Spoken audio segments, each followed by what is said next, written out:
Pagi Pak Dani. Selamat pagi Pak Jumadi. Selamat pagi Pak Jumadi. Pak Jumadi. Pak Jumadi. Selamat pagi Pak Dani. Pak. Oke, selamat pagi anak-anak. Oke Pak Jumadi. Kita melaksanakan aktivitas kita di hari ini dalam proses belajar mengajar. Kita akan mendasari aktivitas kita dengan firman Tuhan. Ya. Namun sebelum kita belajar firman Tuhan, kita berdoa terlebih dahulu. Mari kita berdoa. Gimana sikap doa? Berdoa adalah berbicara kepada Tuhan. Harus lebih sopan lagi dalam bersikap.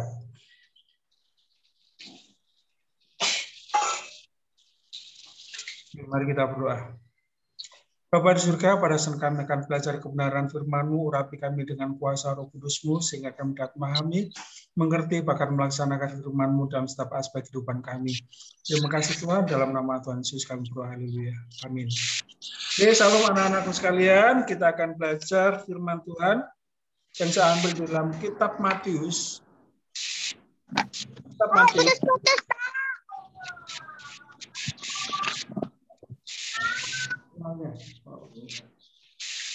Matius pasal yang ke-21 ya.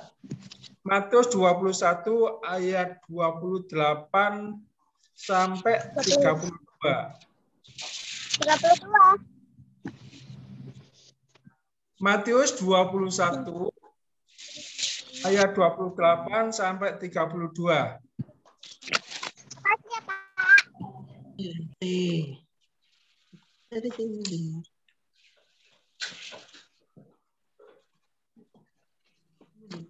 Oke, sudah menemukan semuanya ya. Saya ulangi sekali lagi. Matius 21 ayat 28 sampai 32. Saya akan bacakan pelan-pelan. Yang sudah menemukan ayat Alkitabnya silakan disimak ya. Yang belum sempat menemukan silakan didengarkan baik-baik. Tadi itu ada di perjanjian baru ya, Pak?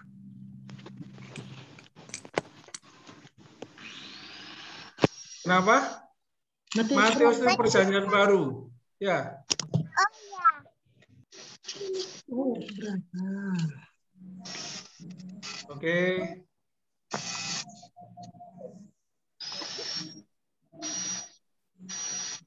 Oke, sudah ketemu semuanya. Saya akan bacakan perumpamaan tentang dua orang anak. Tetapi apakah pendapatmu tentang ini? Seorang mempunyai dua anak laki-laki. Ia pergi kepada anaknya yang sulung dan berkata, Anakku, ya, pergi dan bekerjalah hari ini dalam kebun anggur. Jawab anak itu, baik Bapak, tetapi ia tidak pergi. Lalu orang itu pergi kepada anaknya yang kedua dan berkata demikian juga. Dan anak itu menjawab, aku tidak mau. Tetapi kemudian ia menyesal lalu pergi juga. Siapakah di antara kedua orang itu yang melakukan kehendak ayahnya? Jawab mereka, yang terakhir. Kata Yesus kepada mereka, aku berkata kepadamu, sesungguhnya pemungut-pemungut cukai dan perempuan-perempuan sundal akan mendahului kamu masuk ke dalam kerajaan Allah.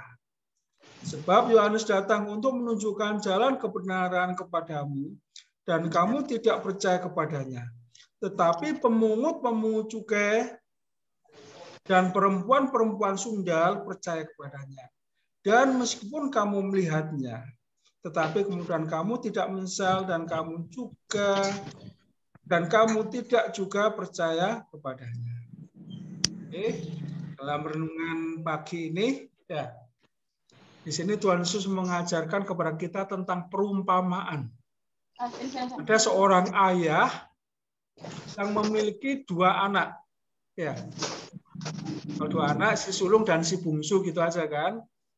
Si sulung itu adalah anak yang pertama, sedangkan bungsu anak yang terakhir. Ya, kan gitu kan. Beda kalau anaknya 5 gitu, yang bungsu itu anak yang kelima. Ya. Sedangkan si sulung tetap ya anak nomor 1 gitu kan. Karena ini anaknya cuma 2, saya hanya katakan si sulung dan si bungsu begitu aja ya. Ya, di sini sang ayah ini menyuruh anaknya yang sulung, anak yang pertama ini. Ya. Di dalam ayat yang ke-29 ya. Di situ ayahnya menyuruh anak yang sulung ini pergi ke kebun anggur, bekerja di kebun anggur. Ya. Apa jawab anak ini? Baik Bapak, tetapi ia tidak pergi. Ya. Dia janji hanya berkata-kata saja, kayak kalian kalau disuruh belajar sama mama. Ya mama saya mau belajar, tapi kalian tidak belajar.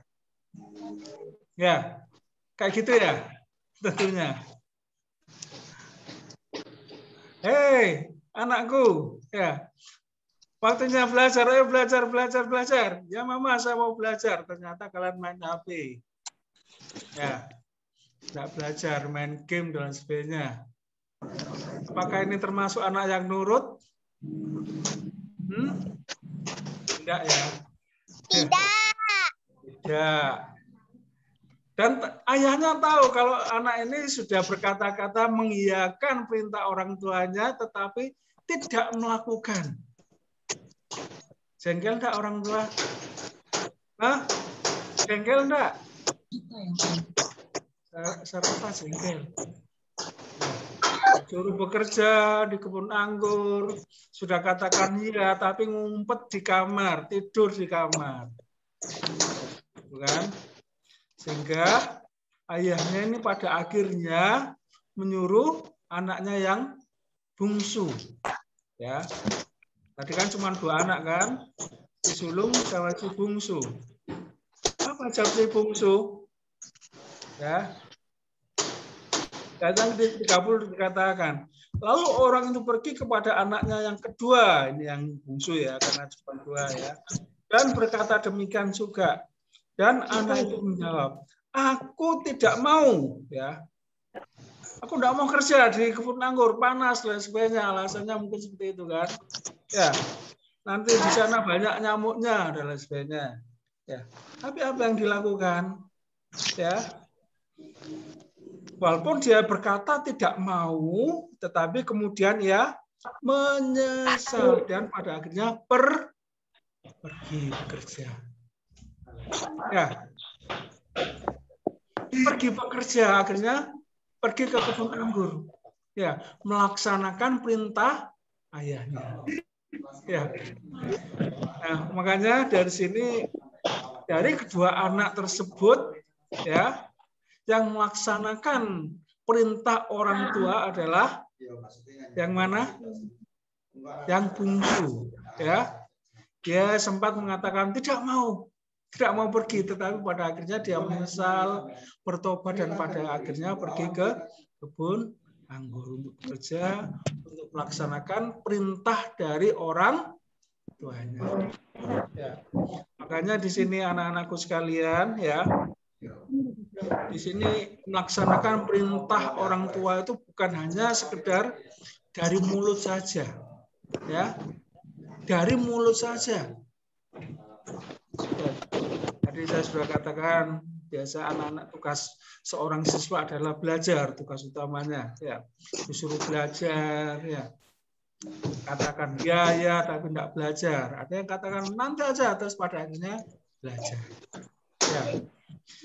Dalam konteks perikop ini sebenarnya Tuhan Yesus ingin mengajarkan kepada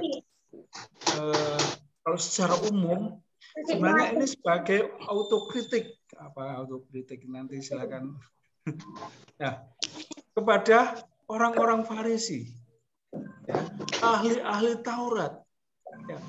Mereka hafal firman Tuhan tetapi tidak pernah melakukan firman Tuhan. Ya, kalau kita membaca mulai dari ayat 1 sampai ayat yang terakhir itu sebenarnya itu menjadi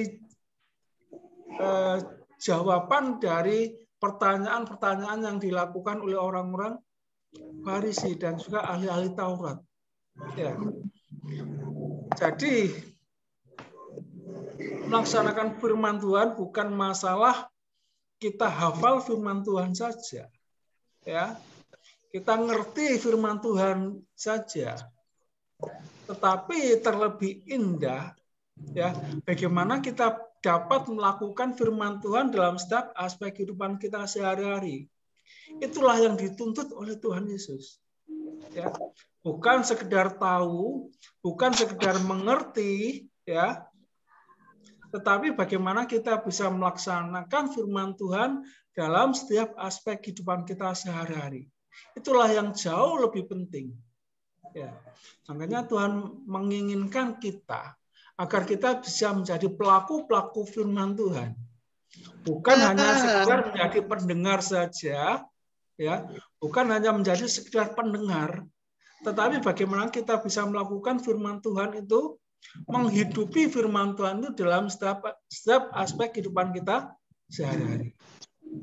Makanya anak-anakku sekalian, kita belajar taat ya, pada firman Tuhan, taat pada orang tua yang dipakai oleh Tuhan untuk mendidik, ya, belajar taat pada bapak dan ibu guru yang Tuhan pakai untuk mendidik kalian, agar kalian dapat mengembangkan talenta, mengembangkan kemampuan kalian, ya, untuk melaksanakan firman Tuhan dalam setiap aspek kehidupan kita sehari-hari.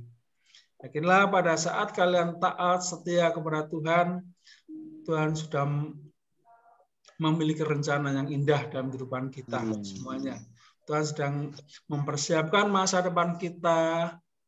Yakinlah Tuhanlah yang akan membuat kita berhasil. Nama Tuhan dipermuliakan. Jadilah anak-anak yang taat ya pada firman Tuhan.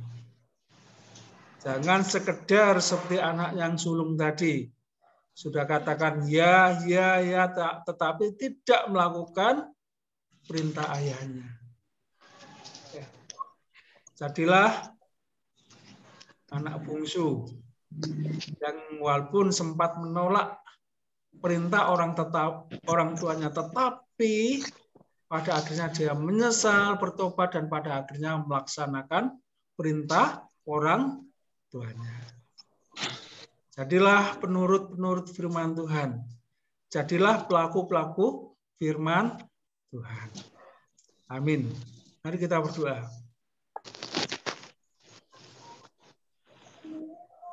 Oke, mari kita berdoa. Bapa di surga, biarlah melalui kebenaran firman-Mu, Tuhan mengajarkan kami untuk menjadi anak-anak yang taat, yang setia, untuk melaksanakan perintah Tuhan, untuk melaksanakan perintah orang tua, melaksanakan perintah Bapak Ibu Guru, sehingga kami dapat menjadi anak-anak yang setia dan taat kepada-Mu, ya Tuhan. Terpuji nama-Mu ya Bapak. Dan berikan seluruh aktivitas kami dalam proses belajar mengajar kami di hari ini, bila Tuhan pimpin setia kami, sehingga kami dapat belajar dengan tekun, dengan baik, dan biarlah semuanya itu untuk kemuliaan nama Tuhan. Terima kasih Tuhan, dalam nama Tuhan Yesus kami berdoa dan mengucap syukur, haleluya. Amin. Oke, selanjutnya saya serahkan ke Pak Agus.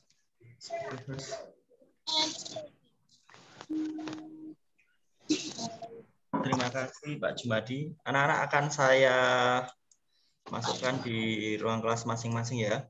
Pak Ui.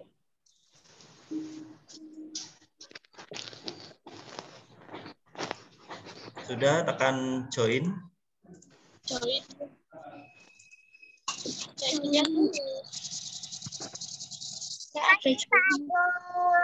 Ya.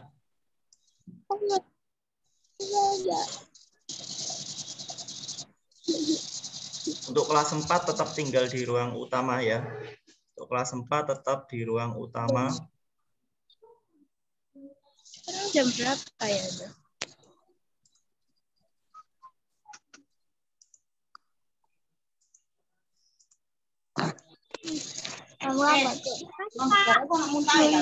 Sudah saya masukkan di kelas masing-masing. Buhar saya jadikan co-host dulu. Mana Buhar ini kok menghilang?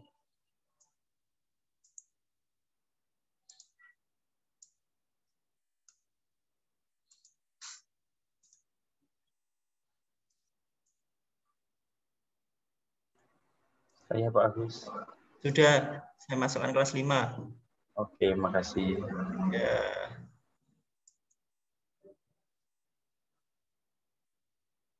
Bentar, saya tak masuk di kelas 4 dulu ya, karena ada beberapa yang masih masuk di situ. Siapa ini? Amelia. Oh ya, bentar Amel, saya masukkan kelas 5. Sudah. Sebentar ya, saya masuk di kelas 4 dulu. Mau mengeluarkan yang lain. Anak-anak bisa keluar dari room ini, live room ini, keluar di room yang lain, di room utama ya, keluar di room utama, di room utama.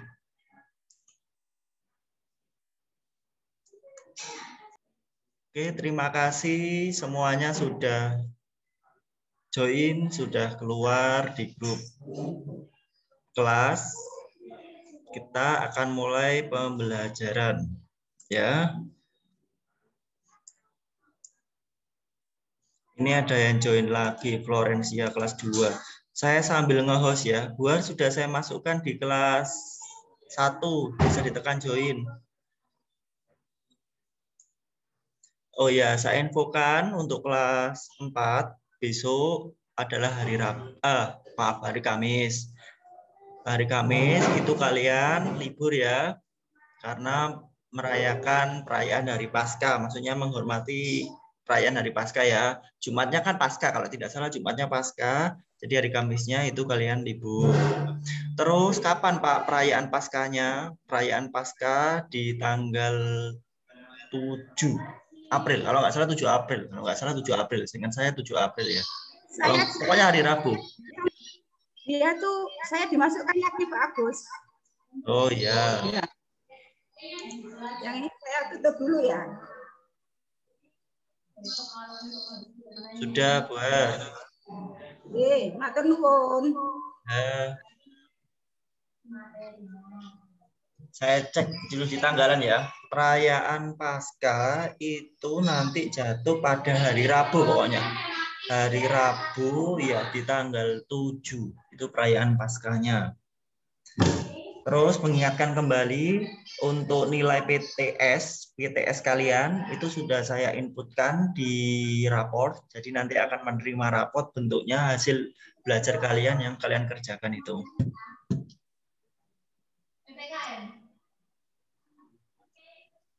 Tinggal tekan join Buar, muncullah joinnya. Berdasarkan kesepakatan kemarin, kamera semuanya dinyalakan. Saya ingin tahu wajahnya, semangatnya.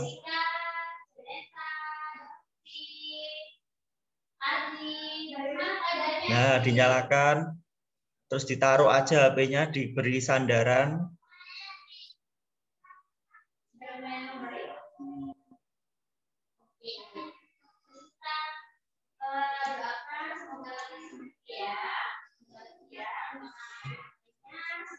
Daniel sama Lucky yang belum menyalakan kamera.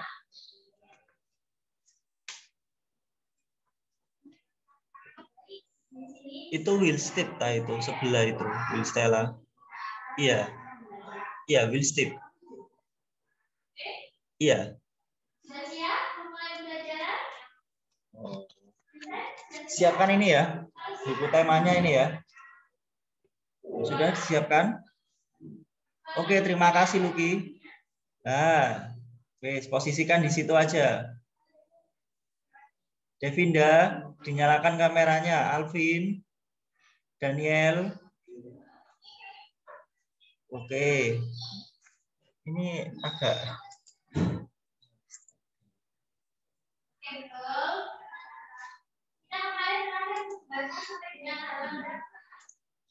Kita buka pembelajaran yang ke-6 ya. Pembelajaran yang ke-6. Florencia sudah saya masukkan di kelas. Nah, Florencia ini keluar masuk lagi. Ya, sudah saya masuk. Tadi keluar Pak sinyalnya jelek. Oh ya, sudah saya masukkan. Oke, saya share screen ya. Saya share screen. Pelajaran hari ini ada agama, conversation, sama tema. Saya share ini ya. Karya teknik tempel. Reksi, saya minta tolong dibacakan halaman 99. Pak, halaman berapa, Pak? Halaman 99.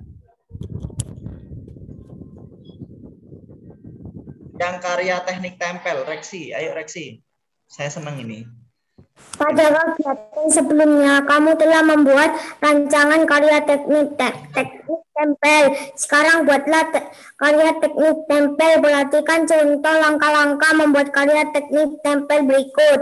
Langkah-langkah membuat karya kolase. Menyiapkan alat bahan dan rancangan karya kolase. Membuat sketsa pada media yang digunakan, menempelkan bahan-bahan pada sketsa gambar menggunakan lem putih atau lem kayu. Karya kolase sudah jadi. Langkah-langkah membuat karya montase.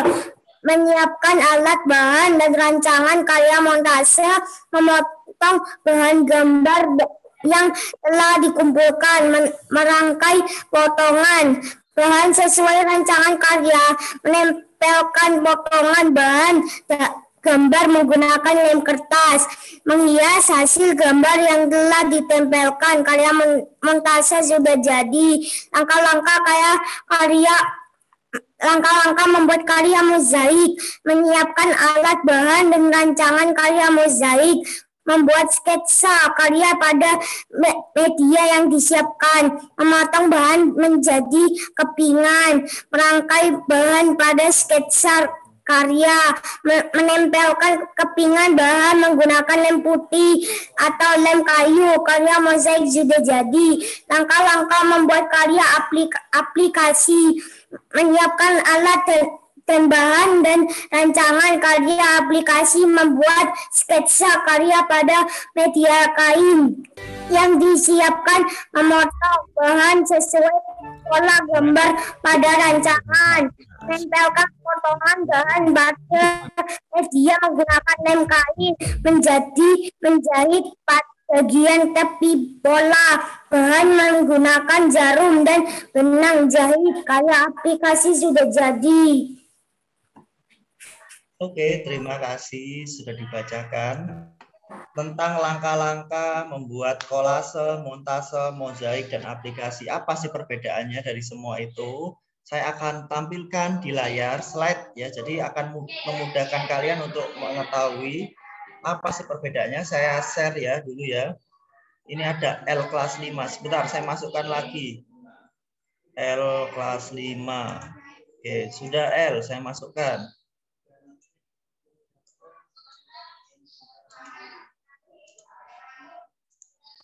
Kelihatan di layar HP-nya? Kelihatan? Iya, Pak. Kelihatan, Pak. Kelihatan, Pak. Ya, oke, saya mulai ya. Didengarkan.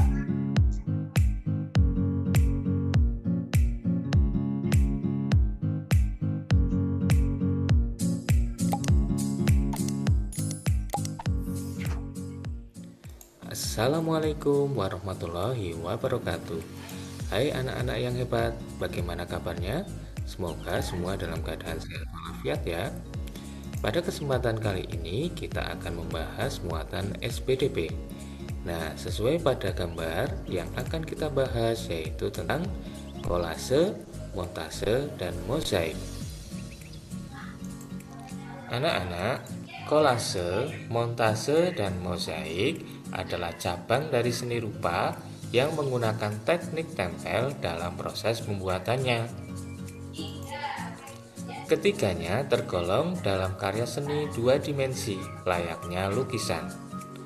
Karya seni dua dimensi itu karya seni yang hanya memiliki dua unsur, yaitu panjang dan juga lebar. Berbeda dengan karya seni tiga dimensi, di mana memiliki tiga unsur, yaitu panjang, lebar, dan juga tinggi atau juga ketebal. Karya seni dua dimensi bisa dinikmati dari satu arah saja, biasanya dari depan. Sedangkan pada karya seni tiga dimensi, kita bisa menikmatinya dari berbagai arah, baik depan, belakang, ataupun samping.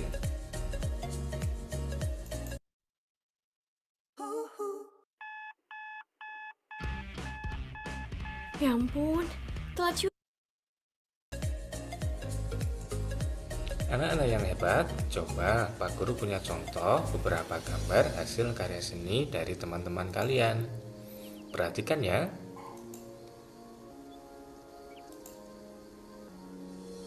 Nah, anak-anak, bagus-bagus kan? Nah, ini adalah contoh dari kolase. Apa itu kolase? Nah, anak-anak, kolase adalah sebuah cabang seni rupa yang meliputi kegiatan menempel berbagai potongan bahan, baik itu potongan kertas atau material lain, untuk membentuk sebuah desain atau rancangan tertentu. Jadi intinya kolase adalah menempel berbagai potongan bahan. Jadi yang digunakan bahannya tidak hanya satu, tetapi lebih dari satu. Nah, anak-anak, apa saja yang bisa dibuat menjadi kolase?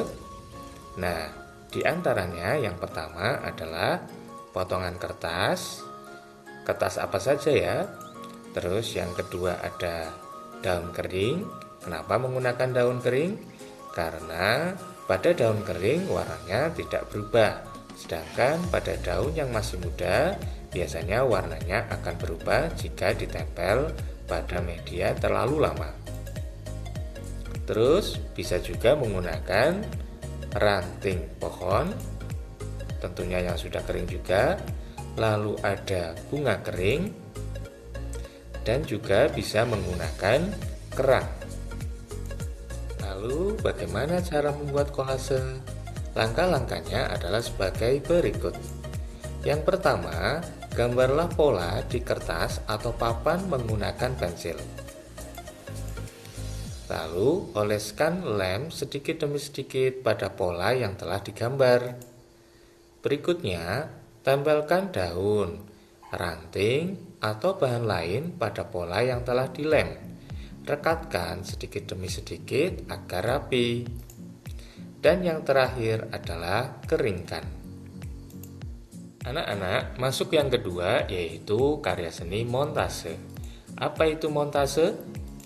Montase adalah karya seni yang dibuat dengan cara memotong gambar-gambar objek dari beberapa sumber, kemudian ditempelkan pada satu bidang sehingga menjadi kesatuan karya seni. Nah, untuk bahan montase kita bisa dapatkan dari majalah, koran, ataupun gambar dari internet. Aku FRE 250 yang bantu jaga kesehatan kamu. Aku punya vitamin. Nah, bagaimana cara kita membuat montase? Berikut langkah-langkahnya. Yang pertama, tentu kita harus menyiapkan tema terlebih dahulu. Contoh tema ada kesehatan, ada kegiatan ekonomi, ada keindahan alam, dan masih banyak yang lainnya. Setelah menentukan tema, baru kita mencari gambar-gambar yang sesuai dengan tema yang kita tentukan. Setelah kita menemukan gambar, lalu kita potong sesuai dengan kebutuhan. Lalu setelah itu kita tempelkan gambar-gambar yang kita temukan tadi sesuai dengan keinginan pada media kertas atau papan yang sudah kita siapkan. Setelah itu kita bisa menambahkan warna atau arsiran sebagai pelengkap. warna atau arsera ini jangan sampai mendominasi untuk montase yang kalian buat ya. Nah, keunggulan dari montase ini adalah kita bisa mengembangkan daya imajinasi dalam menggabungkan beberapa gambar menjadi satu kesatuan yang menghasilkan sebuah cerita. Nah, ini ada beberapa contoh karya montase dari teman-teman kalian.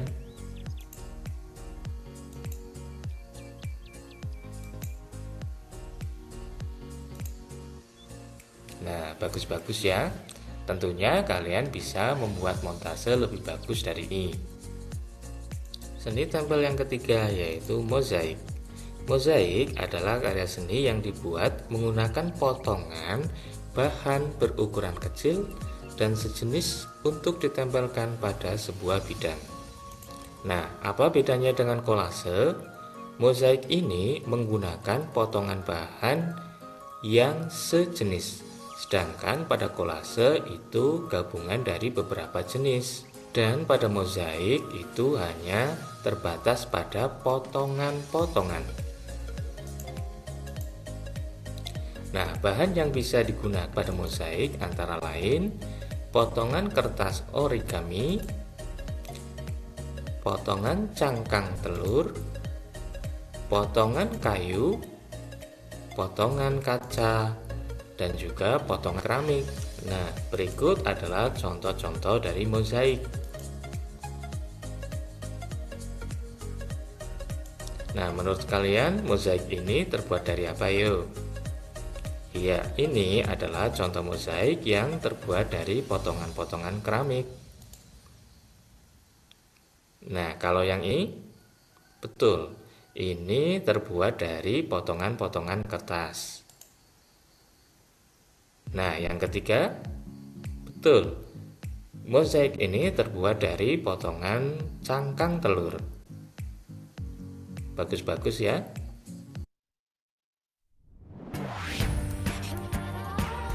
Ladies, kita tuh udah sering dengar. Nah, anak-anak, jika kita berbicara seni, tentu tidak terlepas dari yang namanya apresiasi seni. Apa itu apresiasi seni?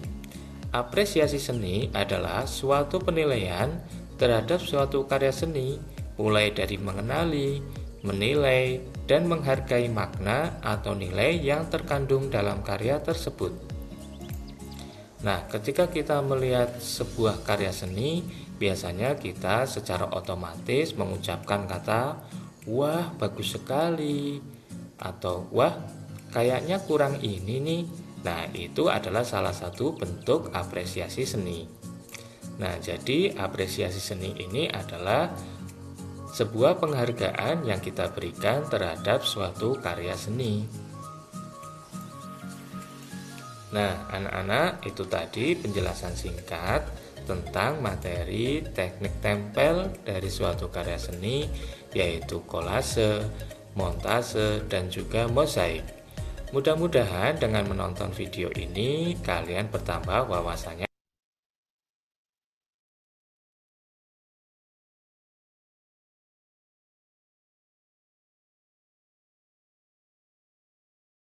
Serum kelas berapa?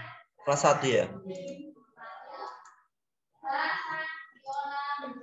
Oke, itu tadi adalah penjelasan tentang kolase, montase, dan mozaik. Harapan saya tahu apa bedanya kolase, montase, sama mozaik. Dari video itu saya mau tanya dulu, Kevin, kolase itu apa, Kevin? Potongan kertas. Potongan kertas. Kalau saya mau tanya pendapatnya Daniel, Daniel, kolase itu apa?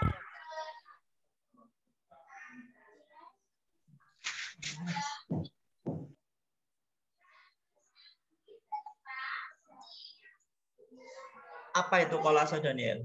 Menurut pendapatmu apa setelah melihat video itu tadi?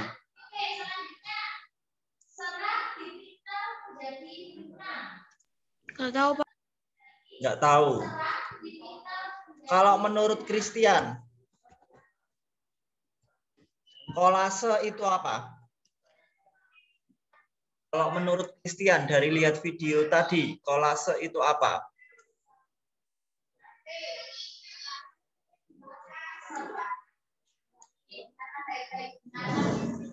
Nggak tahu.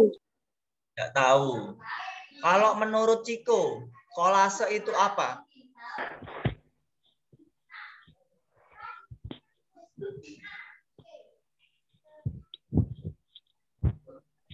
Gambaran yang terbuat dari keping telur. Gambaran yang terbuat dari keping telur. Kalau menurut Ciko, gambaran yang terbuat dari keping telur. Karya seni yang terbuat dari biji-bijian. Kalau Daniel, karya seni yang terbuat dari biji-bijian. Kalau Will Stella, menurut pandanganmu, apa itu kolase, Will Stella? Tanyai semua. Apa itu kolase? Menurut kamu tadi setelah melihat video tadi?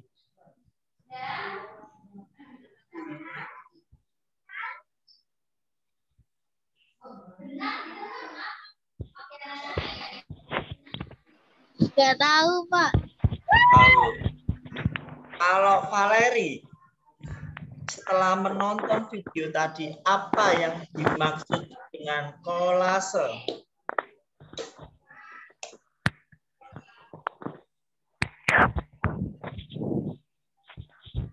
Untuk Valeri, apa yang dimaksud dengan kolase?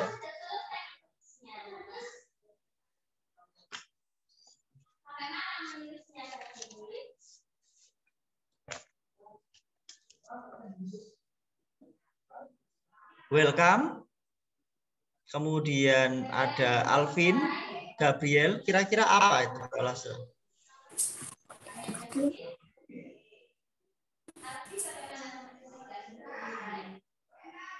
Apa Welcome? Mau mengucapkan sesuatu? Nggak tahu, Pak. Nggak tahu. Oke. Saya, Pak. Apa? Ayo, enggak apa-apa. Apa itu kolase? Kolase terbuat dengan kertas, kain, kaca, logam, kayu. Oke. Itu pendapat-pendapatnya. Kalau montase ada enggak yang tahu montase itu apa? Montase.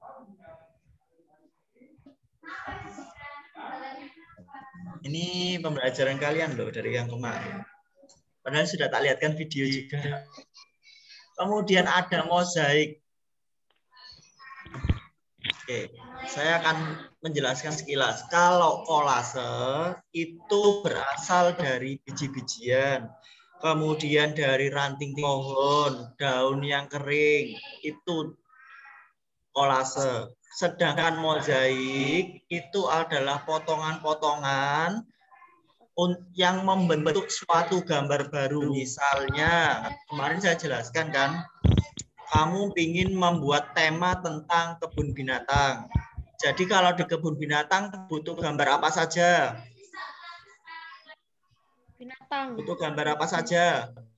Kalau temanya kebun binatang. Butuh gambar apa saja? Harus mencari apa saja? Gambar hewan. Hewan. Oke, kemudian apa lagi selain hewan? Mencari gambar apa lagi? Pohon. Pohon. Rumah. Oke. Ada loh teman-temannya yang saya lagi menjelaskan masih ngobrol sama teman dekatnya. Ada loh yang ikut Zoom tapi tidak aktif, tidak ikut ngobrol, ada. Jadi tolong didengarkan. Kemarin kita belajar toleransi antara sesama makhluk hidup. Kita kemarin belajar toleransi, saling menghargai satu sama lain. Jadi penerapannya ya seperti ini. Ada juga loh yang ikut Zoom tapi hanya diem. Ada juga loh yang ikut Zoom tapi kameranya dimatikan. Ada loh yang ikut Zoom tapi hanya diem aja, tidak memperdulikan tambah ngobrol. Nah, itu tidak menunjukkan sikap toleransi. Padahal toleransi itu diajarkan dari kelas, bukan dari kelas ya, dari kecil. Jadi manfaat toleransi itu banyak sekali, menjauhkan diri kita dari sikap sombong, sikap angkuh, sikap cuek, sikap kurang peka. Itu loh. Kemarin kita sudah belajar itu. Jadi tolong menghargai satu sama dengan yang lain. Saya menghargai kalian, jadi timbal baliknya kalian juga harus menghargai saya. Saya kalau mengajar di kelas juga seperti ini. Setelah apa yang saya jelaskan, saya akan umpan balik. Maksud umpan balik itu saya tanya kembali. Ngerti nggak sih? Mudeng nggak sih apa yang saya sampaikan? Jangan sampai bilang, mudeng, ngerti. Ya Pak, ngerti Pak. Tapi di waktu ulangan ternyata nilainya zonk semua. Itu hal yang saya antisipasi. Mungkin di Zoom saya belum apa ya. Kalau di Zoom saya belum ekspresif banget. Kalau di kelas, kalau tidak mendengarkan ya siap-siap aja. Tuh kalau saya. Jadi tolong saling menghormati satu sama yang lain. Oke, kemudian saya lanjutkan mosaik.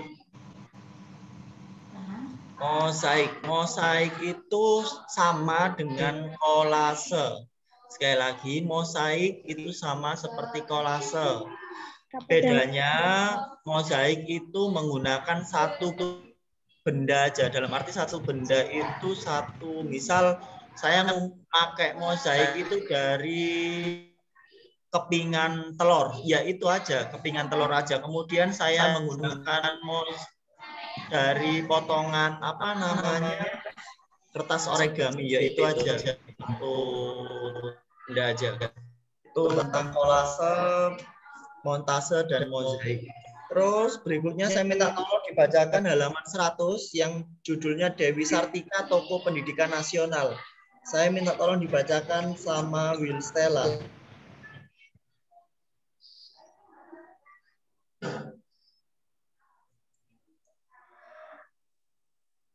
Dewi Sartika lahir dari keluarga priayi Sunda, yaitu Nyai Raden Raja Permes dan Raden Somanagara. Pada waktu itu anak perempuan tidak anjurkan untuk menempuh pendidikan, namun orang tua berpikiran lebih maju. Mereka bersikukuh menyekolahkan Dewi Sartika di sekolah Belanda, meski bertentangan dengan adat waktu itu.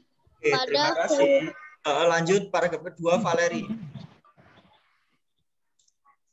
Pak Jumadi di kelas berapa, guys? Valeri, lanjut paragraf kedua. Pada 1902, Dewi Sartika mulai merintis pendidikan bagi kaum perempuan, terutama bagi anggota keluarga yang perempuan.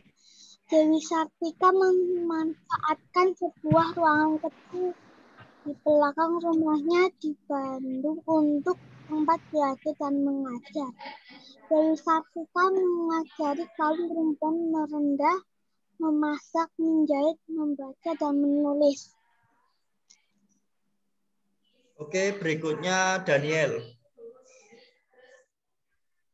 Pada 16 Januari 1904, Dewi Sartika membuat sekolah istri setelah berkonsultasi dengan Bupati R.A. Martanegara. Kegiatan belajar dan mengajar sekolah istri dilaksanakan di Pendopo, Kabupaten Bandung. Murid-muridnya angkatan pertama sekolah istri berjumlah 20 orang. Untuk mengajari murid-murid di sekolah istri, Dewi Sartika dibantu dua orang saudaranya, Nyonya Poerwa dan Nyai Owewit. Oke, berikutnya welcome. Paragraf berikutnya. Kemudian pada Sekolah istri berpindah lokasi kejadian. Dan tahu karena ada penambahan kelas lokasi baru. Ini diberi Dewi Sartika dengan uang sekolah istri terjadi pada 1999 berkali bahasa Sunda sehingga dapat memenuhi syarat perlengkapan sekolah formal. Oke, berikutnya dibacakan oleh Reksi. Saya mau baca. Pada tahun-tahun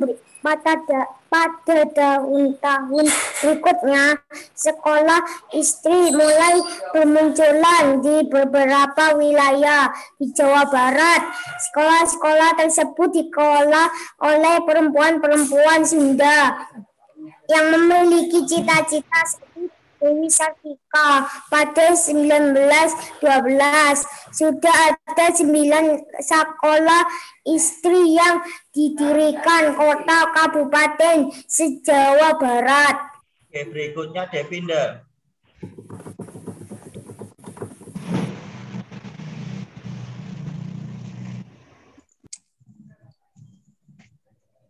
Pada 1914 nama sekolah istri terganti menjadi sekolah keutamaan istri. Sekolah keutamaan istri sudah tersebar di seluruh kota di Jawa Barat. Bahkan sekolah keutamaan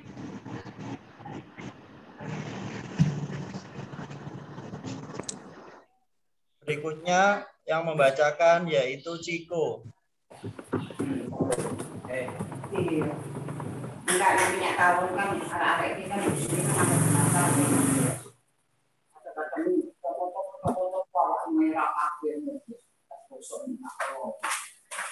Ciko? Jadi satu. Ya, Pak. Ya, oke.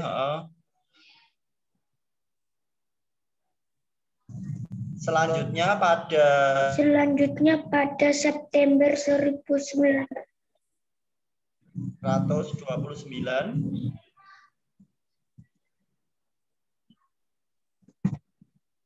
Oke, saya lanjutkan aja ya. Ciko, saya lanjutkan, enggak apa-apa. Selanjutnya pada September 1929, Sekolah Keutamaan Istri berganti nama menjadi Sekolah Raden Dewi. Perubahan nama tersebut bertepatan dengan peringatan pendirian sekolah ke-25 tahun. Atas jasanya tersebut, Dewi Sartika pun dianugerahi bintang jasa oleh pemerintah. Saya akan putarkan sebuah video singkat tentang sosok Dewi Sartika. Kelihatan di layarnya? Kelihatan? Tolong di Kelihatan.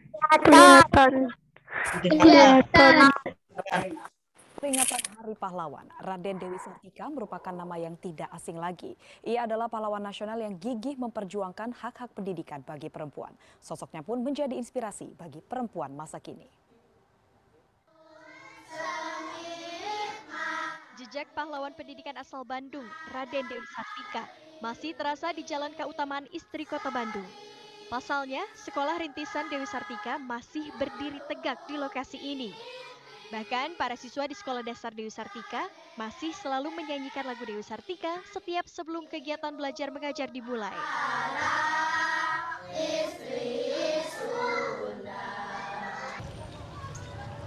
Di sekolah istri dahulu hanya terdapat 2 ruangan kelas dengan jumlah murid 20 dan 3 pengajar. Kurikulumnya disesuaikan dengan kurikulum sekolah dasar kelas 2 pada zaman kolonial, serta ditambah mata pelajaran membatik, menjahit, menyulam, serta keagamaan dan bahasa.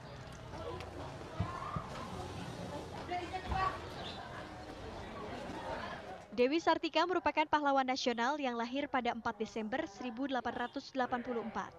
Sosok yang akrab disapa Uwi ini merupakan anak kedua dari pasangan seorang patih bernama Raden Somanegara dan ibunya yang juga putri Bupati Bandung, Raden Ajeng Raja Permas. Beliau itu bukan anak kebanyakan, bukan. Beliau itu dari anak bangsawan ya, pejabat pada masa itu. hanya karena ayahandanya terkait dengan suasana dinamika politik yang tidak seiring dengan pemerintah Belanda, sehingga beliau dibuang, sehingga Ibu Dewi kemudian dititipkan di keluarganya di Cicalengka. Ya. Dari sanalah beliau mendapatkan pelajaran-pelajaran tentang makna pentingnya pendidikan, bahwa orang itu harus bisa membaca supaya tidak dibohongi ya, karena ada di ceritanya ya bagaimana saudaranya itu karena tidak bisa membaca dia menjadi tergantung kepada Ibu Dewi untuk membacakan surat-surat. Dewi Sartika sempat diperlakukan berbeda saat tinggal di rumah pamannya di Cicalengka. Beliau diberi banyak pekerjaan rumah tangga dan harus tidur di istal. Selain itu, perempuan di sekitarnya pun diharuskan untuk menuruti kemauan orang tua dan bergantung dari ayah dan suami. Melihat kondisi tersebut, Sartika mulai tergugah untuk membuat kaumnya menjadi pribadi yang mandiri. Sosoknya mampu membawa perubahan dalam dunia pendidikan pada masa kolonial.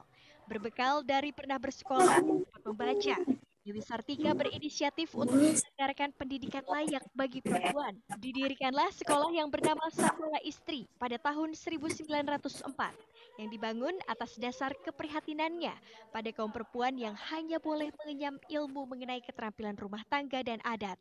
Nah, Sekolah Keutamaan Istri itu sebetulnya itu satu ikon ya dari bentuk wujud pemikiran Dewi Sartika. Jadi kalau Dewi Sartika itu tidak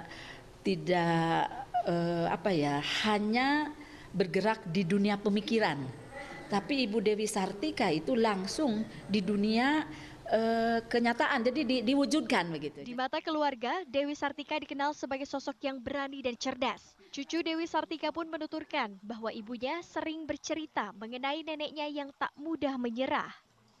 Dia itu.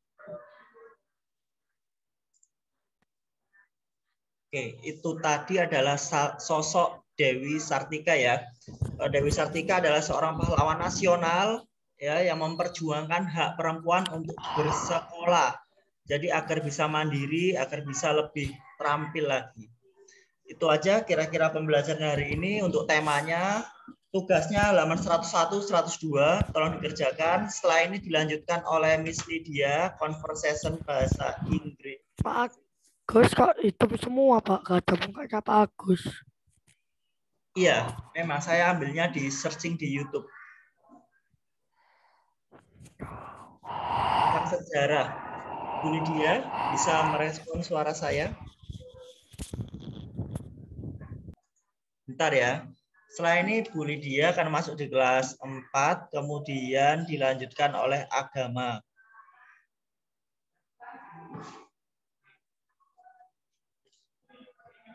Bentar.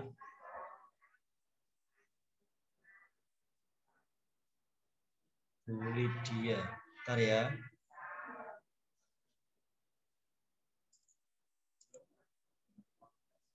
Enggak Pak, tadi hitam semua Pak, teman-teman Pak, hitam semua. Maksudnya gimana? Maksudnya tuh semua tuh nggak ada mukanya gitu loh, hitam. Oh, hitam. Oke. Ya. Pak. Tahu. Ini ya, Bu Lydia sudah hadir. Saya serahkan ke Bu Lydia. Terima kasih. Good morning, Ma'am. Terima kasih, Pak Agus. Good morning, students. Morning, Ma'am. Good morning, Ma'am. Bin, ini masih hitam, Bin, layarnya. Sudah tidak kok, Ma'am. Sudah. Oh, udah ya, udah kelihatan.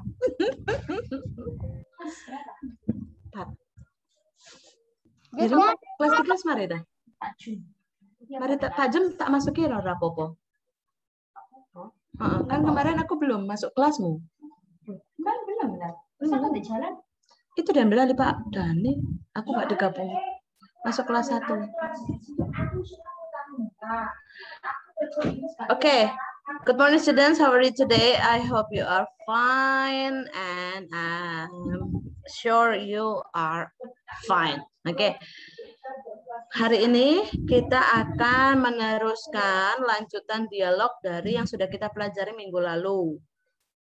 Masih ingat pertanyaan apa saja yang minggu lalu kita pelajari? Ada 3 pertanyaan. Oke. Miss Lydia remind ya, Miss Lydia reminder, Miss Lydia ingatkan lagi. Pertanyaannya 1, kalau di dalam bahasa Indonesia itu menanyakan usia. 2, menanyakan hari kelahiran atau hari ulang tahun. Yang ketiga, itu menanyakan apa yang kamu lakukan pada ulang tahunmu yang lalu. Makanan favorit juga ya. Ya. Untuk yang menanyakan usia, bagaimana bahasa Inggrisnya? Siapa yang masih ingat? Angkat tangannya. Yang masih ingat?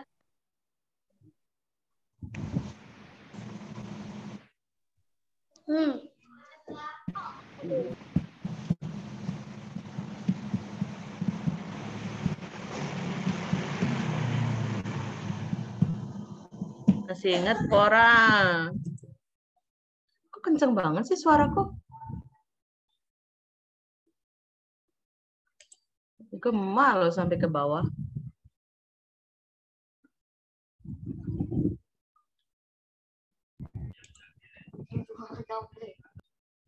Ayo, masih ingat yang mau menanyakan usia? Bagaimana? How old are you? Ya, good job, welcome. Thank you. Terus kalau nanyain hari ulang tahun? What is your birthday? When is your birthday? Ya, when is your birthday? And then menanyakan makanan favorit, makanan kesukaan. What is your favorite food? Oke, hari ini kita akan belajar lanjutannya ya.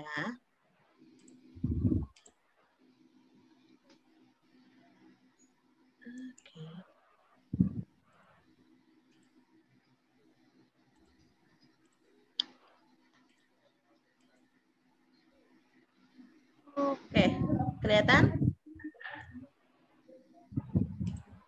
Terlihat ya? Ini yang kemarin, minggu lalu kita pelajari. Hari ini kita akan belajar lanjutannya. How old are you? What? Ya, itu yang minggu lalu kan. Kaget saya. Sama welcome sama Ega. Oke. Lanjutannya ini adalah menanyakan rasa kesukaan. Biasanya yang sering ditanyakan adalah rasa dari ice cream. Siapa yang di sini suka makan ice cream? Saya, Men. Ya, sama Miss Lydia juga. Nah, iya, Miss Lydia juga suka. Siapa nggak suka makan es krim di sini? Orang sakit, Pem, yang suka, Pem. Ya. Aku suka, Men. Ya, oke. Miss Lydia akan bacakan dalam bahasa Inggris sebanyak 3 kali. Nanti yang keempat kalinya kalian tolong ikuti serta Miss Lydia ya. Oke. What is your favorite kind of ice cream? What is your favorite kind of ice cream? What is your favorite kind of ice cream? Setelah ini, please repeat after me, okay? What is? Yes. What is your favorite kind? Your favorite kind of ice cream? Of ice cream. Yeah, once again. What is your favorite kind Your favorite kind of ice cream? Of ice cream. Oke, cara menjawabnya seperti ini. Miss Lydia akan bacakan sebanyak 3 kali juga. Nanti keempatnya kalian ikuti ya. My favorite ice cream is chocolate flavor. Ice cream My favorite ice cream is chocolate flavor. My favorite ice cream is chocolate flavor. Yes. Oke, sekarang kita bersama-sama ya. Pertanyaan dan jawaban. Please repeat after me. Oke. What is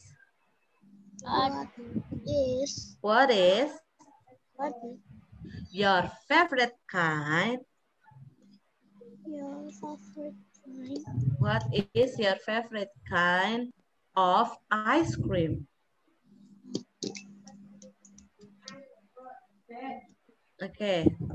Jawabannya my favorite ice cream is minta tolong masukin ke my favorite ice cream soalnya tadi is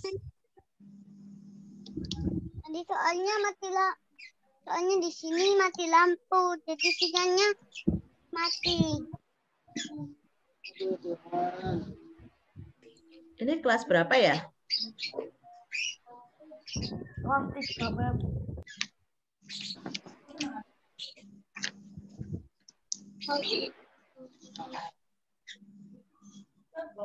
Bentar ya. Siapa tadi? Jessica kelas 3, Mem. Jessica.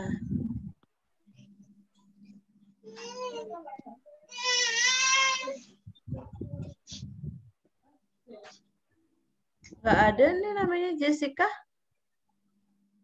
Oh, itu cowok itu. Cowok kelas 3 itu, Mem. Kayaknya.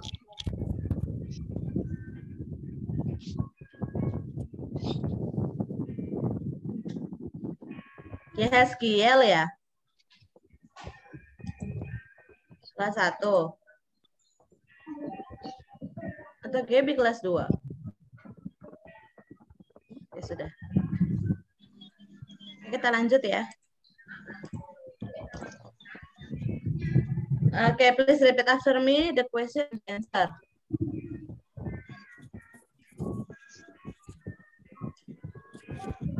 What is your favorite kind of ice cream? My favorite ice cream is chocolate flavor. Coklatnya bisa diganti dengan rasa kesukaan kalian. Mungkin bisa vanilla, strawberry, blueberry, or maybe mung bean, ya, kacang hijau, ya, atau apa rasa es krim kesukaannya apa? Banyak kan raspberry, kayak gitu-gitu. Kata coklat ini bisa diganti dengan rasa kesukaan kalian masing-masing. Oke. Sekarang kita role play ya, seperti biasa ya. Miss Dede akan pairing kalian ya, mempasangkan kalian. Tolong diperhatikan ya. Oke, Christian akan berpasangan dengan Ciko. Kevin akan berpasangan dengan Lucky. Lucky, welcome akan berpasangan dengan Daniel. Will Stella akan berpasangan dengan Ega. Lalu Devinda akan berpasangan dengan Vincentia. Ega sama siapa, Mem? Ega sama Stella. Saya sama siapa, Pak? Mem. Welcome sama Daniel.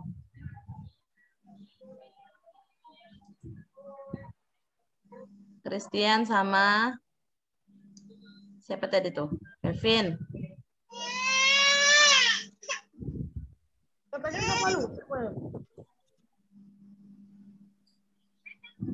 Kevin sama Lucky ya? Berarti Christian sama Ciko. Kok Ciko?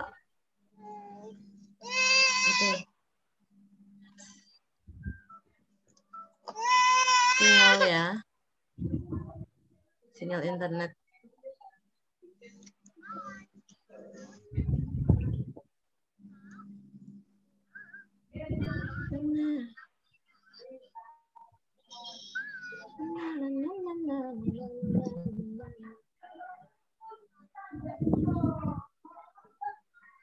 Siap?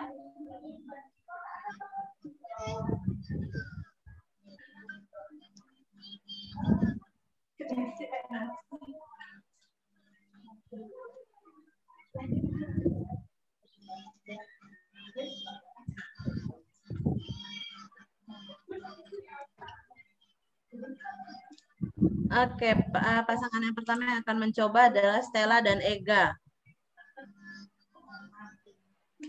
Stella sama Ega udah siap? Sabar ya. Yang pertama Stella nanya ke Ega, lalu Ega jawab. Setelah itu Ega tanya balik ke Stella, Stella menjawab. Siap?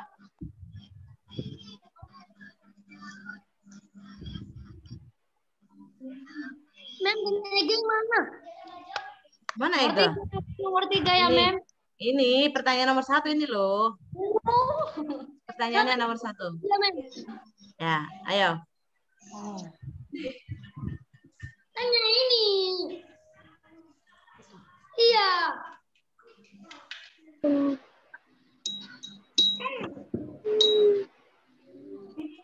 Kan gantian, cepetan. What is your favorite? Hai, Gak. Saya mau lagi ngomong kok. Welcome, diam dulu. Your favorite kind of ice cream? My favorite ice cream is Apa? Rasa kesukaan Ega apa? chocolate and vanilla. Chocolate and vanilla flavor. Sekarang Ega tanya balik ke Stella. Favorite. Sekarang Ega tanya ke Stella, tanya balik pertanyaan yang sama. What is Stella? What is your favorite kind of ice cream? My favorite ice cream is chocolate and strawberry. Good. Oke. Good job. Good job ya. Ingat pasangannya ya. Nah, sekarang kita pertanyaan nomor 2. Ini udah ada Pak Jumadi. Udah sampai Pak Jumadi. Satu pertanyaan lagi ya. Oke, ini kan yang nomor 2. Tadi sampai kainnya ini sama ya, cuma diganti of candy. What is your favorite kind of candy? My favorite candy is marshmallow. Sekarang satu pasangan lagi ya, saya minta welcome dengan Daniel. Welcome dengan Daniel, tolong dipraktekkan pertanyaan nomor 2 yang ini. Siapa yang tanya, Mem? Ya. Pertama, welcome tanya ke Daniel, lalu Daniel jawab, dan sebaliknya Daniel tanya welcome, welcome jawab. What is your favorite kind of candy? Your. My favorite Your, candy welcome, is marshmallow. What is your favorite kind of candy? Minta tolong masukin ke room. What is your favorite kind of candy? Sabar ya, Loren, saya lagi ngajar. My favorite color is purple. Favorite kind of candy. Kind of candy. What is your favorite kind of candy? Okay. My favorite candy is marshmallow. Sekarang tanya balik.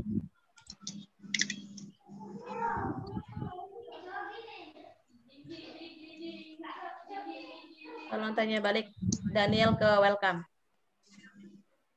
What is your favorite color? My favorite candy is permen kaki. Enggak marshmallow. Lollipop. Lollipop. Marshmallow. Oke. Favorite candy. Oke, good job. Untuk pertanyaan nomor 3, kita lanjutkan minggu depan ya. Ya. Oke. Untuk pertanyaan yang nomor 3, kita lanjutkan minggu depan. Oke, thank you for joining with me. Have a nice day. Saya kembalikan ke Pak Jumadi. Dilanjut Pak Jumadi.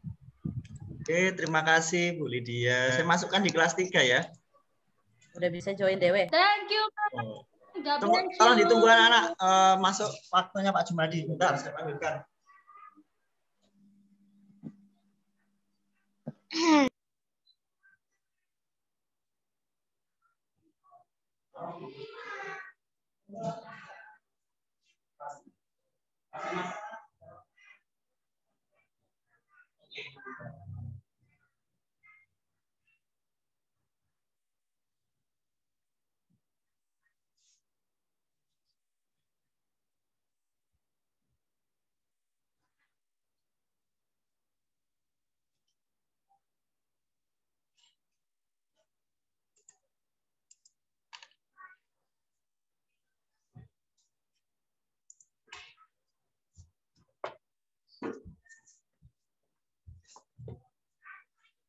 Bentar ya, proses ke sini.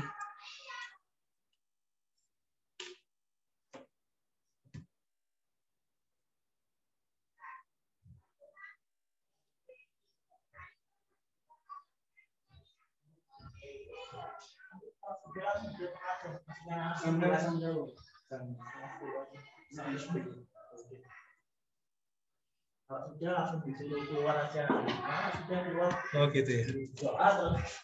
Ya, gitu. Oke, selamat pagi anak-anak. Pagi, Pak. Dengar suara saya? Bisa, Pak. Oke. Kita akan belajar tentang hidup bersyukur. Ya, tentang hidup bersyukur.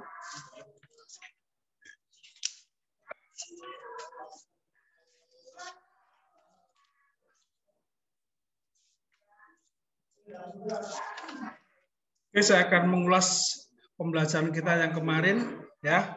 Kemarin bagaimana Tuhan sanggup menyembuhkan berbagai macam penyakit, ya, berbagai macam penyakit. Salah satunya yaitu Tuhan Yesus menyembuhkan Bartimius yang buta, ya.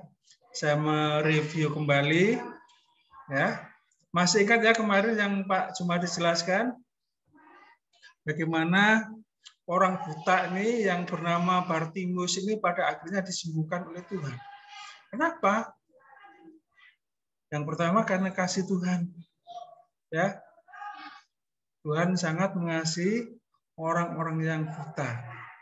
Orang-orang yang istilahnya itu sangat membutuhkan pertolongan. Yang kedua adalah Tuhan Yesus melihat bahwa Bartimius ini adalah orang yang percaya kepada Tuhan Yesus, bahwa Tuhan Yesus mampu menyembuhkan segala macam penyakit.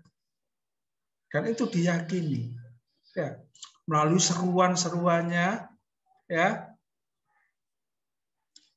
Sebelumnya Bartimius ada kemungkinan besar sudah mendengar tentang nama Yesus yang mampu menyembuhkan segala macam penyakit, ya, yang mampu menyembuhkan segala macam penyakit. Halo kalian bertiga, welcome Ega, sama siapa ini tadi? Waktunya belajar kok rangkul-rangkulan. Ya, welcome ya. Kemana mereka ini? Egawati mana tadi? Ega, duduk. Ega sama ini, siapa tadi itu ya? Satu lagi. Oke, duduk yang tenang. Masuk guyon nih. Oke.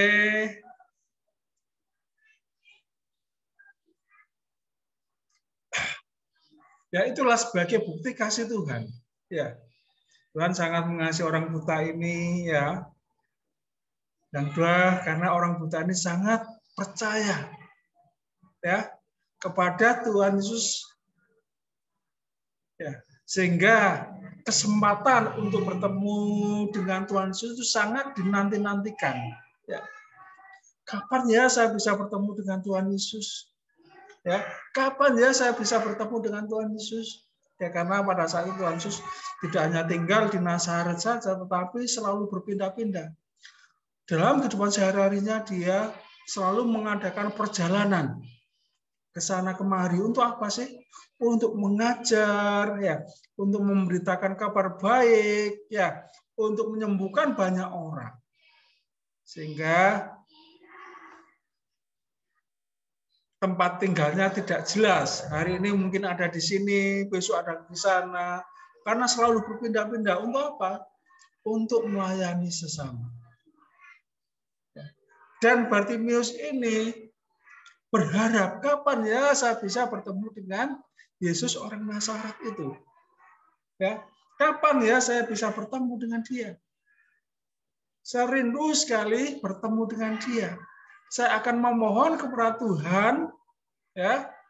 Kalau bertemu dengan dia, saya akan memohon kepada Tuhan agar Tuhan juga bisa menyembuhkan saya. Ya. Dan pada akhirnya kesempatan itu datang. Ya. Kesempatan tidak datang kedua kali. Ya, makanya ketika kesempatan itu datang, dia tidak menyia-nyiakan kesempatan itu. Karena kalau disia-siakan, belum tentu dia akan bertemu lagi untuk yang kedua kalinya. Ya. Makanya ketika dia sedang mengemis di pinggir jalan, dia mendengar ada banyak orang yang lewat. Ada yang dia dengar seperti kayak rombongan besar lewat di depannya. Dia bertanya kepada seseorang, siapa yang lewat ini? Kok sepertinya kok ada pawai, ada orang, banyak sekali orang yang melintas di depannya. Ya, maka jawab orang itu tidak dijelaskan itu orang itu siapa. Yang jelas dia memberikan informasi bahwa Yesus orang Nazaret datang. Nah, inilah kesempatan yang dinanti-nantikan oleh Bartimius ini. Ketika kesempatan itu datang, dia berteriak, Yesus orang anak Daud, kasihanilah aku. Yesus anak Daud, kasihanilah aku. Dia berteriak-teriak. Dia berusaha mengalahkan suara bising di sekitarnya dengan cara berteriak, memohon kepada Yesus anak Daud. Bahkan ada orang-orang, hei kamu pengemis, ya jangan teriak-teriak kamu, berisik sekali, ya jangan teriak-teriak. Tapi apakah Bartimius diam? Dibentak oleh orang-orang yang menyuruh diam? Bukannya diam. Tapi Bartimius ini semakin dilarang, semakin keras berteriaknya. Ya. Bahkan di dalam Alkitab, dalam terjemahan aslinya, dia itu berteriak sekuat tenaga. Kayak melolong. Dia tahu melolong ya. Kayak apa ya? Anjing melolong, serigala melolong. Tapi mengeluarkan suara yang paling keras untuk berteriak kepada Tuhan. Dan Yesus sebenarnya sudah mendengar sejak dia pertama kali berteriak. Dan Yesus sudah mendengar. Karena Tuhan Maha mendengar. Dan Tuhan Yesus melihat hati dari Bartimius ini. Ternyata dia adalah orang yang percaya. Percaya bahwa Tuhan Yesus mampu menyembuhkan sakitnya. Ya.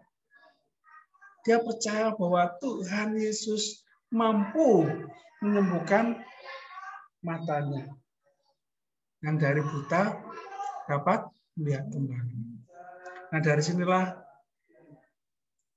Tuhan Yesus merespon teriakannya. Disuruhnya Bartimius datang, ya, sini suruh bawa ke sini orang-orang teriak itu.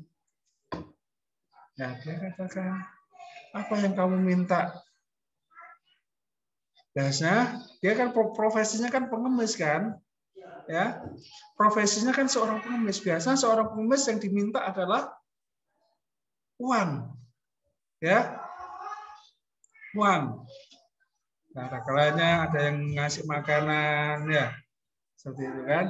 Tapi biasanya seorang pengemis yang diminta adalah uang. Spesial, ya, spesial. Untuk kali ini dia tidak meminta uang. Yang diminta adalah kesembuhan, ya, karena ini jauh lebih berharga daripada uang. Kalau dia meminta uang kepada Tuhan Yesus banyak apapun dia, ya, pasti akan habis lagi, ya, pasti akan habis lagi, ya. Siapa? Belum masuk istri dia. Tidak ada namanya. Ya. Kalau dia meminta uang akan habis lagi. Dan dia akan tetap menjadi seorang pengemis. Ya, kenapa? Karena dia tetap buta. Ya, dia akan menjadi peminta-minta lagi. Makanya ketika ini Miss Lydia muncul di sini. Lanjut aja cuma di saya. Oke. Nah. Jadi ketika Tuhan Yesus tanyakan apa yang kamu minta, dia tidak meminta harta. Dia meminta agar Tuhan mau menyembuhkan. Sudah, Vincent. Ya. Agar Tuhan mau menyembuhkan matanya yang buta. Ya. Karena kalau dia sudah dapat melihat, dia tidak akan menjadi seorang pengemis lagi yang minta-minta, tetapi dia bisa bekerja. Ya, kerja apa saja. Ya, waktu itu biasanya kan pada zaman dulu kan belum ada bank, belum ada ini. Ya. Biasanya di sana ya pertanian, peternakan itu kan. Ya, mungkin ada dari pemerintahan, kerja di pemerintahan sudah ada pada saat itu. Tapi kebanyakan pada saat itu ya, kebanyakan yang di pertanian, peternakan, ya tanam padi, gandum ya pada saat itu kan. Tidak dijelaskan di Alkitab pada saat ini tentang padi. Yang banyak itu adalah gandum, ya tanam gandum sebagai bahan makanan, ya ada kebun anggur. Ya, yang ada di Israel pada saat itu kan kerja di kebun anggur di itu dan juga sayur-sayuran ya ada di dalam Alkitab ya dan buah-buahan juga ya buah ara apalagi yang ada di dalam Alkitab ya ada beberapa jenis ya seperti itu kan yang bisa tumbuh dan juga dibudidayakan di Israel pada saat itu. Ya, yang jelas yang di dalam Alkitab walaupun tidak dijelaskan secara detail ya, yang jelas ada gandum, ya, ada kebun anggur, buah ara, terus ada kurma dan sebagainya. Itu adalah tanaman-tanaman di Israel dan juga banyak ini peternak, ya, atau peternak ya.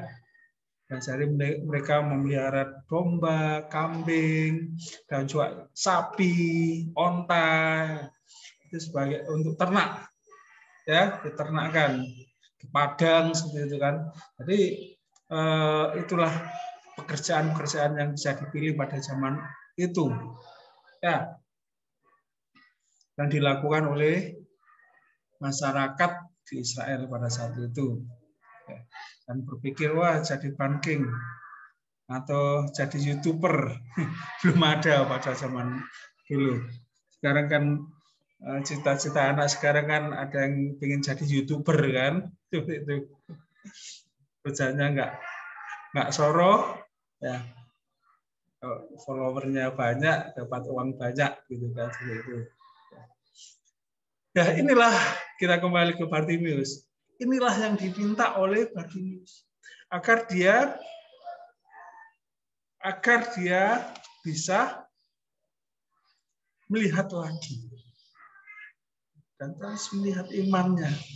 Dia percaya sekali bahwa Tuhan mampu melakukan itu. Dan pada akhirnya Tuhan melakukan. Dan Yesus menjamah matanya dan pada akhirnya dia bisa melihat. Nah dari situlah dia memuji, memuliakan nama Tuhan, bernyanyi. Ya, sebagai wujud ucapan syukur dia kepada Tuhan. Dia berterima kasih kepada Tuhan dengan memuji, memuliakan nama Tuhan. Ya, kenapa? Karena matanya yang buta disembuhkan oleh Tuhan sehingga dia dapat melihat. Dia bersyukur kepada Tuhan. Ya. Mungkin di antara anak-anak tidak mengalami apa yang dialami oleh Bartimius. Tetapi ya Tuhan tetap menolong kita.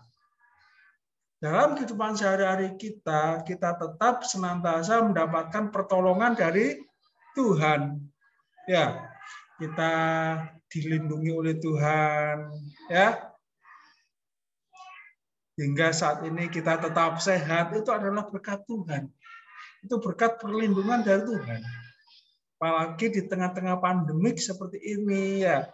Hingga saat ini kita tetap sehat, itu adalah benar-benar karena kasih Tuhan kepada kita.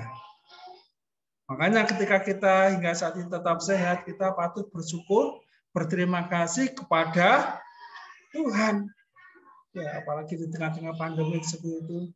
Ya, resikonya besar ya untuk terkena virus COVID-19 ini. Ya. Makanya anak-anak tetap jaga kesehatan, tetap jaga protokol kesehatan, ya. Kalau kemana-mana pakai masker, ya, jaga jarak, ya. Dan jangan lupa cuci tangan, ya. Pakai, ya, disterilkan tangannya dengan apa? Disinfektan ya seperti itu ya.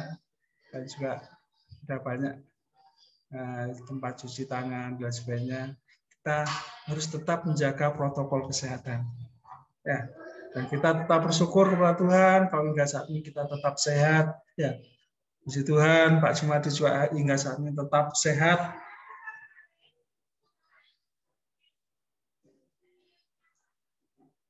Ya, makanya kita tetap bersyukur kepada Tuhan. Ya, kenapa? Karena hingga saat ini Tuhan tetap melindungi kita, menyertai kita, bahkan memelihara hidup kita. Ya, tetap memelihara hidup kita melalui siapa? Melalui orang tua.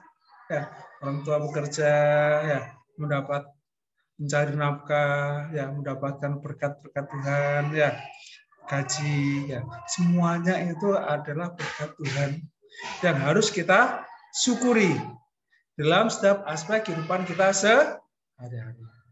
Ya. Anak belajar bersyukur kepada Tuhan, ya. Kenapa kita bersyukur? Karena Tuhan senantiasa menyertai kita, memelihara kita, melindungi kita hingga saat ini. Ya, ya anak-anak ya. Oke, sebelum kita mengakhiri pendidikan agama Kristen ini, kita akan berdoa. Ya, setelah berdoa kita akan silakan keluar dari grup ini ya. Oke, mari kita berdoa.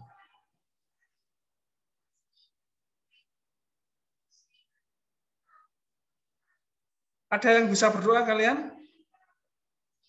Saya Pak, saya. Ya, silakan. Siapa yang saya tadi ya? Siapa tadi?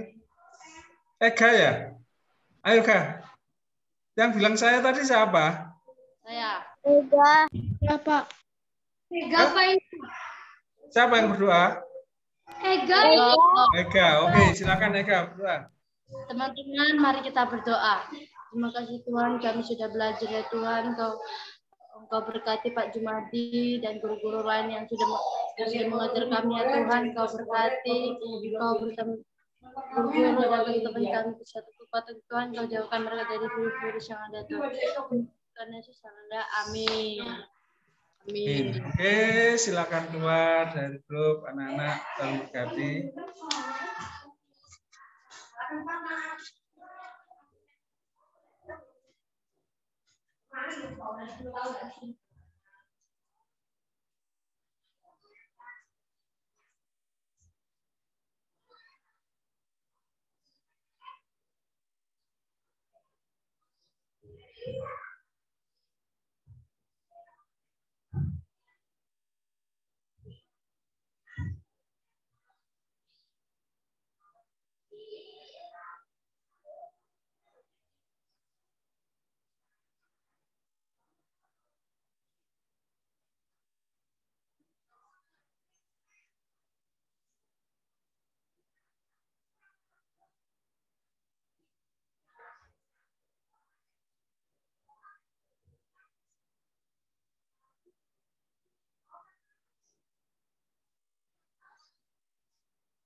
Ya.